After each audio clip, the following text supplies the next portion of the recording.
Menteri Pendidikan Chan Chun Sing berkata langkah untuk menyertakan konflik Israel-Hamas dalam kurikulum pendidikan perwatakan dan kewarganegaraan CCE bukan bertujuan menjadikannya sebagai kelas sejarah. Namun sebaliknya menanamkan rasa empati dan hormat kepelbagaian pendapat. Ini setelah isu itu tular di media sosial dengan beberapa ibu bapa berkongsi keprihatinan mereka. Antara isu yang dibangkitkan ibu bapa adalah kelas pendidikan perwatakan dan kewarganegaraan CCE lebih menumpukan kepada apa yang terjadi setelah konflik meletus pada 7 Oktober tanpa menjelaskan konteks sejarah konflik itu. Menteri Pendidikan Chan Chun Sing berkata gambaran tersebut kurang tepat. I think you may have seen one slide that says that the events that have happened since the 7th October. But in the same deck of slides, the few slides before that recounts the complex and violent history behind this conflict. And for the teachers' reference, there are also materials that go even further back to encourage the older students to read and understand this conflict in detail. So that is already in existence. So I can understand some people may have mischaracterized it and say that we think that we only present from 7 October and beyond, because our position is very clear. This is a conflict with a long history, and many things happened before, and we encourage students who are able to understand the context.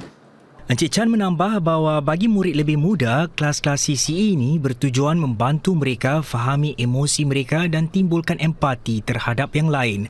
Bagi yang lebih dewasa pula, ia bagi mengajar mereka untuk mengenal pasti maklumat yang sahih, dapatkan informasi daripada pelbagai sumber dan hormat kerencaman pendapat. Our CCE lesson is not intended to be a history lesson. Neither is it an exercise to apportion blame on one party or another. Some may have seen only parts of the material and came to the wrong conclusion, that the CCE lesson is meant to cast one side as good or the other side as evil. But that is actually or precisely what we are trying to avoid. The purpose of education is not to spread hatred or anger. It is to inculcate knowledge, understanding and empathy for all human beings regardless of race or creed. And for all students, we hope the conversations will help them to focus their energies on constructive and respectful dialogues. And most importantly, to give them a sense of agency that they can take positive actions like contributing to humanitarian aid. Beliau juga menekankan bahawa kelas CCE bukan sahaja mengajar tentang konflik Israel-Hamas, tapi juga isu-isu semasa lain termasuk peperangan Rusia-Ukraine. Ada pihak, terutama ibu bapa, yang rasa kurang senang dengan cara kelas CCE membincangkan isu rumit ini. Ya, kerana isu ini mempunyai sejarah yang panjang, melibatkan kaum, agama, politik dan juga geopolitik. Saya faham perasaan mereka dan hargai maklum balas yang diterima. Setiap kali konflik ini berlaku, saya pasti kita semua di Singapura juga terjejas apabila melihat penderitaan, nyawa yang terkorban dan kemusnahan yang berlaku. Kelas CCE bertujuan untuk sediakan ruang yang selamat untuk para murid fahami isu rumit ini. Oleh itu, beliau berkata kandungan tentang konflik Israel-Hamas akan terus diajar di sekolah-sekolah dengan beberapa penyesuaian dan simakan dibuat mengikut perkembangan semasa. Kali terakhir simakan dilakukan adalah pada Disember lalu.